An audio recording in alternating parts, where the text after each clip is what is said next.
9.8, factoring polynomials completely. Up until now, we've factored polynomials basically every way that you can factor them up until now.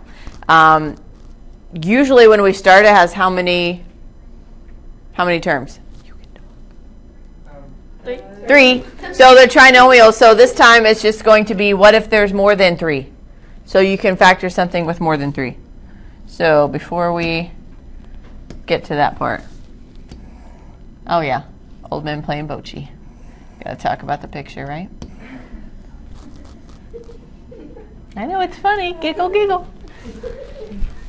Sometimes there is a common term that looks like, we had one on the quiz. Kind of, this is how slow I have to write to make it look decent, which drives me crazy. There's a term in here that you can factor out, which would be a what? 7x. So then it would be 7x minus 1. And so that would be 7x equals 0, like if this was this. 7x equals 0, 7x minus 1 equals 0. Solve it that way.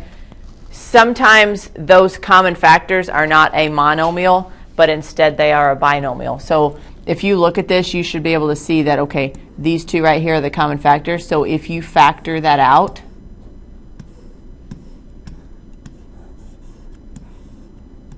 what would be left? If I took an x plus 4 out of this, I would have a 2x plus 1 minus. If I took this out, I would have that 3 left. That is my answer. There's nothing squared because I didn't take anything times each other. Like if I'm factoring it, if I take out a common factor, then I can take, that would be what would left over, and that's going to be my second one. Okay? Trying this one. This one's a little different, only in that this is a y minus 2 and this is a 2 minus y. So if they're not exactly the same, then they're not the same and they're not a common factor. So you do have to change some things. So this first part, I'm going to leave that part alone for right now. The 5, technically I'm going to leave alone for right now. But on this one, if I need the y to be positive and the 2 to be negative, then the y to be positive and the 2 to be negative,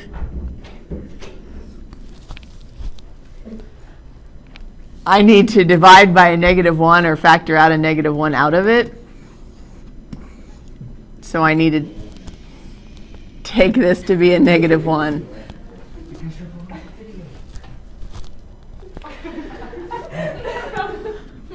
So if I take out a -1, I have a positive 5. I factored out a -1. That changes the signs of both of these to this.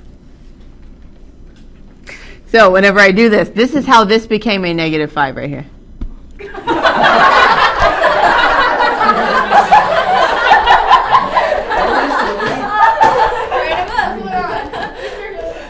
You have a write-up. I'm just saying. Yes. Hey, get out of my room. You're not recording, are you? Yes. I told him we were recording. OMG. Anyway. Keep going. Oh, I'm moving. So, focus. This is the part right here that's a little tricky.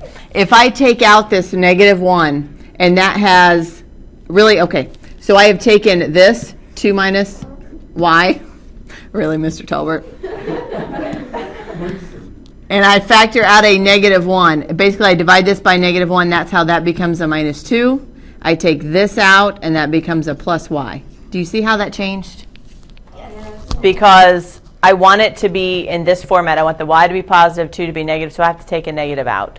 And whenever I take a negative out, it just kind of sits out here with this.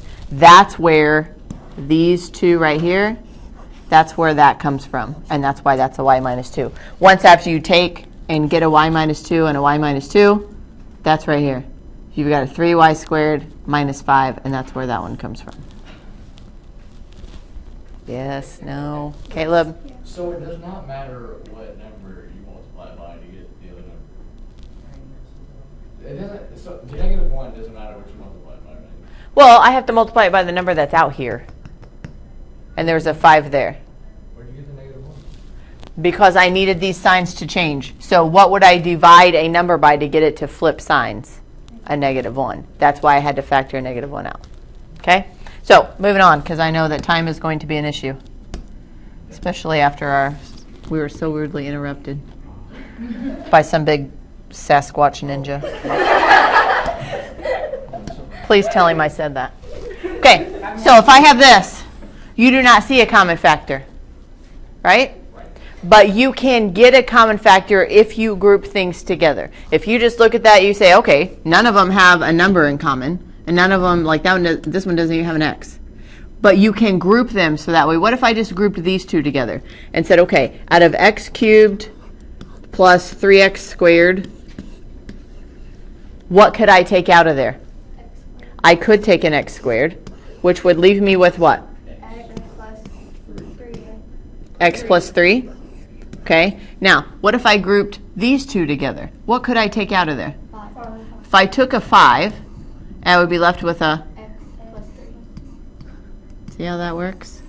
Magic. So that's a plus because it's a positive 5. So if I just slide that over, this is why I hate this. Okay? Ugh.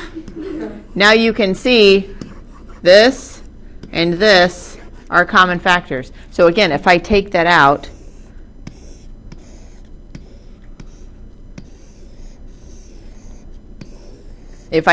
what would I be left with?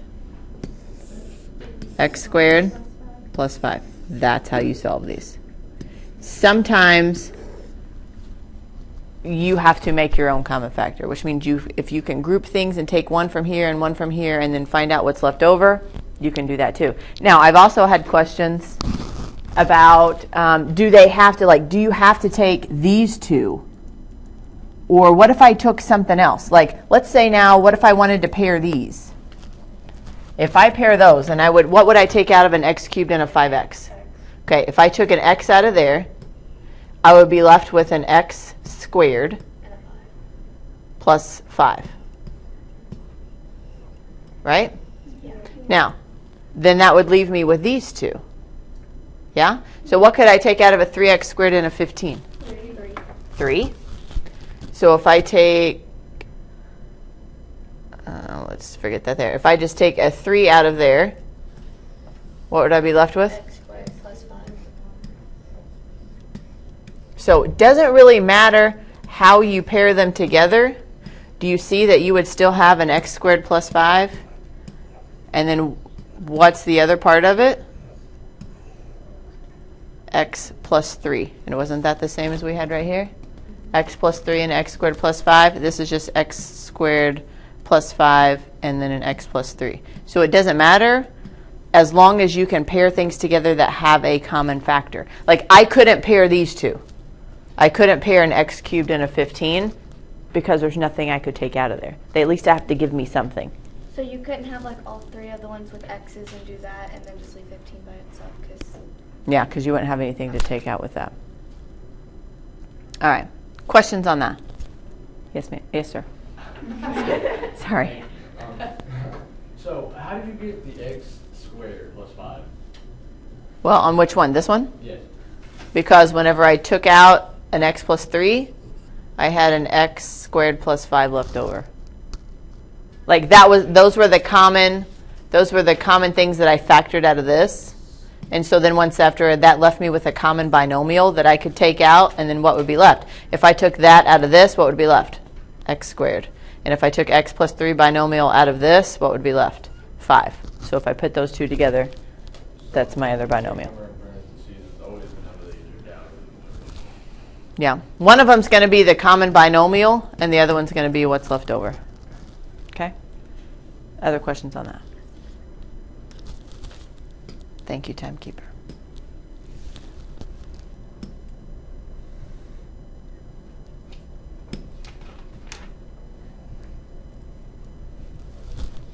Okay. Same way it works with this one, although you're going to have a negative in here. It's not going to be any different. You would kind of group things together. Like you can't group x cubed and a negative 6 because there's no common factors that are in there. So you would have to find something that had a common factor. I could do this one. X cubed and a 2x. What would be my common factor? X. And I would be left with x squared and what? Plus 2. Then that would leave me these two and have to make sure they do have a common factor. What would be their common factor? Okay. I would take out a negative 3. Let me put that on there. You could take out a negative 3 out of both. And what would you be left with? X squared. And if you take out a negative 3 out of a negative 6, you would have a positive 2. That makes it to where you have a common binomial that you can take out. That's where that came from. And then whenever you take the x minus 3, that's where you get your first one. Good? Yes? I thought you could only change the signs on the x's when you multiply them or divide them. Now we got Where did I change the sign when I added? negative 3 out of the negative 6 and got, never mind. Negative 3 out of the negative 6?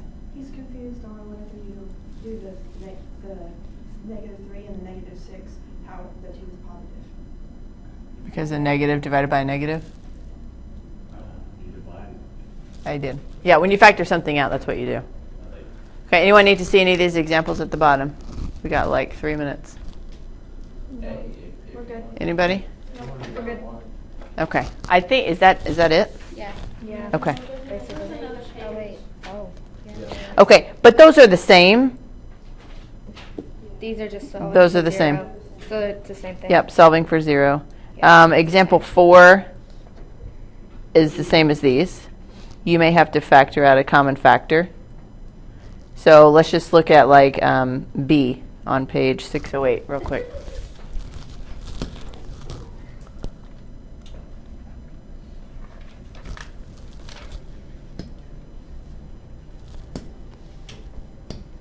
Okay, B, common factor is a 4.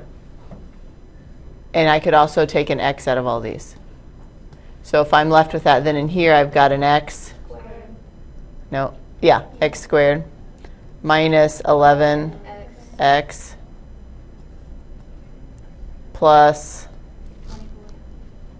24. Okay, what now?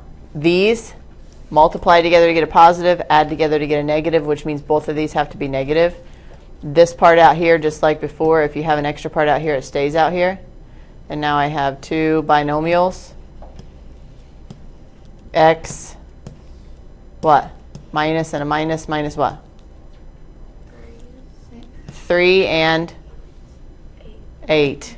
Because those multiply together to get 24, add together to get 11. Okay? Yes? How did you get x squared?